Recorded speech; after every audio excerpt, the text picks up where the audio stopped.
우리는 유전자의 생존 기계일 뿐이다. 와, 이 한 문장 정말 세상을 뒤흔들었죠. 오늘 함께 파헤쳐볼 책은 바로 리처드 도킨스의 이기적 유전자입니다. 아마 20세기에 나온 과학 고전 중에 이 책만큼 논쟁적이고 또 영향력 있었던 책도 드물 거예요. 자, 그럼 같이 한번 들어가 볼까요? 자, 이걸로 한번 시작해 볼까요? 일벌이 침입자를 쏘면 어떻게 되죠? 반드시 죽습니다. 자기 자신도 그걸 알아요. 그런데 도대체 왜 이 명백한 생존 본능을 거스르면서까지 그런 행동을 하는 걸까요? 이게 바로 이 책이 우리에게 던지는 아주 근본적인 수수께끼입니다. 아마 많은 분들이 이렇게 생각하실 거예요.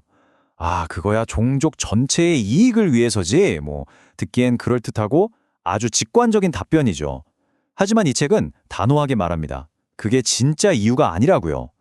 진화 생물학이 들려주는 진짜 이야기는요, 생각보다 훨씬 더 냉정하고 또 근본적입니다.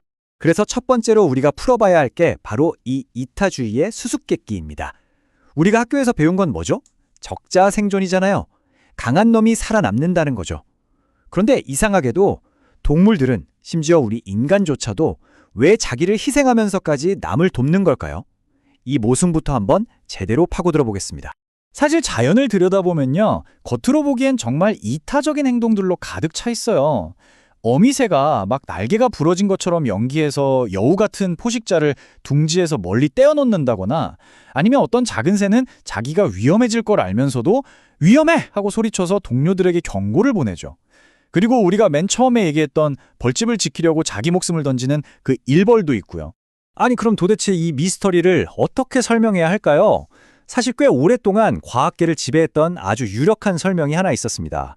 바로 집단 선택설이라는 건데요. 이건 뭐냐면 진화라는 게 개체 하나하나가 아니라 집단 전체의 이익을 위해서 일어난다는 생각이에요. 이 이론의 논리는 사실 아주 간단해요. 자, 군대가 있다고 한번 상상해 보세요. 한쪽은 서로를 위해 희생하는 이타적인 병사들로 가득하고, 다른 쪽은 자기 목숨만 챙기는 이기적인 병사들만 있어요. 누가 봐도 전쟁에서 이길 확률이 높은 건 이타적인 군대겠죠? 결국 이타적인 행동을 하는 개체들이 모인 집단이 살아남아서 번성하게 된다, 바로 이겁니다. 그런데 말이죠, 이 집단 선택설에는 아주 치명적인 허점이 있습니다. 자, 여기 이타적인 집단이 있어요. 모두가 서로를 위해 희생하니까 집단 전체는 번성하겠죠. 아주 좋아 보여요. 근데 만약 이 안에 나만 살면 돼 하는 이기적인 반역자가 딱 한 명이라도 나타나면 어떻게 될까요? 이 친구는 자기는 희생 안 하면서 남들의 희생으로 인한 이익은 전부 다 챙기겠죠. 그럼 당연히 다른 애들보다 더 잘 살아남고 자손도 더 많이 날 거예요. 결국 세대가 거듭될수록 어떻게 되겠어요?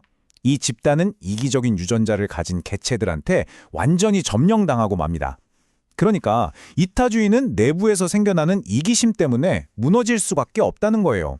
자, 바로 이 지점입니다. 이렇게 기존의 집단 선택설이 힘을 잃어갈 때 리처드 도킨스가 나타나서 판을 완전히 뒤집어버리는 새로운 관점을 제시합니다. 이건 뭐냐면요, 진화라는 거대한 연극의 주인공을 아예 바꿔버리자는 거예요. 개체도 아니고 집단도 아닌 전혀 다른 존재로 말이죠. 정말 혁명적인 아이디어였습니다. 이 오래된 격언이 그 핵심을 정말 기가 막히게 꿰뚫고 있어요.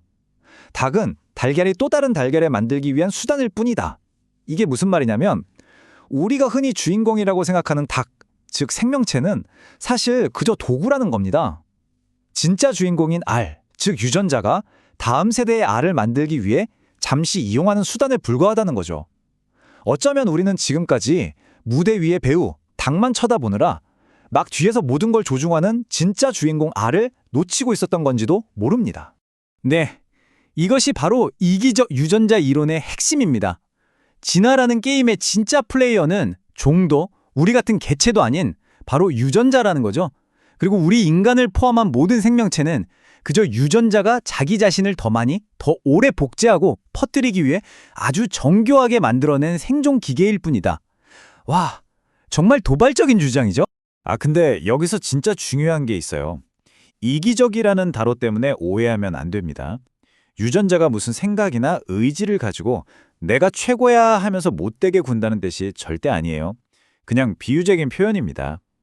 경쟁이 치열한 세상에서 살아남아서 성공적으로 복제되는 존재들의 행동 방식을 설명하다 보니 그게 마치 이기적인 것처럼 보인다는 거죠.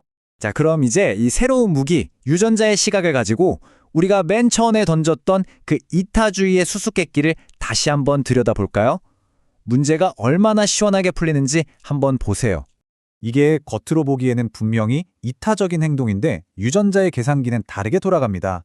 예를 들어 볼게요. 저는 제 형제랑 유전자를 평균 50% 공유해요. 그럼 만약에 제가 제 목숨을 희생해서 형제 2명을 구했다고 칩시다. 개체인 나는 죽었으니까 손해갔죠? 하지만 유전자 입장에서 보면 어떨까요?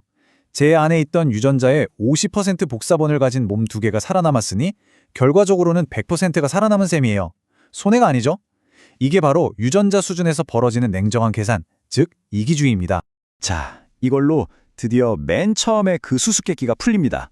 1벌은 왜 목숨을 버리는 걸까요? 1벌은 스스로 번식을 못하잖아요.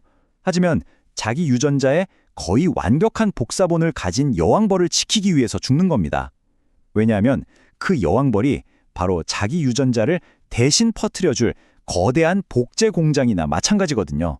그러니까 1벌이라는 개체의 희생이 역설적으로는 그 안에 든 유전자의 승리가 되는 거죠. 근데 도킨스는 여기서 멈추지 않아요.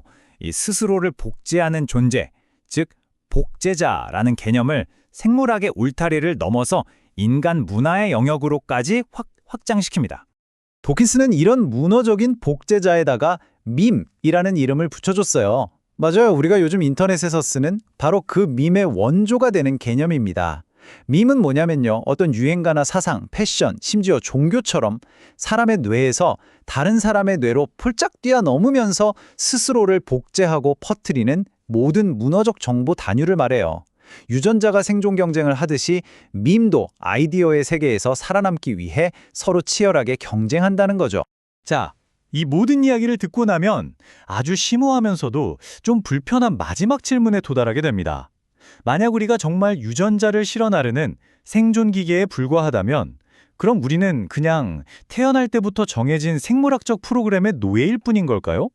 그런데 바로 이 지점에서 도킨스는 놀라울 정도로 희망적인 결론을 내놓습니다. 그는 이렇게 말해요. 우리는 유전자 기계로 만들어졌다. 하지만 우리는 우리의 창조자에게 대항할 힘이 있다. 이게 무슨 뜻이냐면 우리 행동의 배경에 이런 이기적인 유전자가 있다는 걸 아는 것 자체가 바로 그 지배에서 벗어날 수 있는 첫걸음이라는 겁니다. 생각해보세요. 지구상의 다른 어떤 동물과도 다르게 우리 인간은 의식적인 선택이라는 걸 할 수 있습니다. 우리는 유전자에 새겨진 이기적인 본능을 거부하고 나와 피 한 방울 섞이지 않은 누군가를 위해 헌혈을 하기도 하고 자선단체에 기부를 하기도 하죠. 우리의 뇌는 이 원초적인 유전자의 명령에 싫어! 라고 말하며 반란을 일으킬 수 있을 만큼 정말 특별하고 강력하게 진화했다는 뜻입니다. 그리고 이 마지막 질문이 우리에게 깊은 생각할 거리를 던져주는 것 같아요. 어쩌면 우리의 본성이 이기적인 유전자에서 시작되었다는 이 불편한 진실을 똑바로 마주하는 것. 바로 그것이 역설적으로 우리가 더 의식적이고 이타적인 미래를 선택할 수 있는 진정한 힘을 주는 건 아닐까요?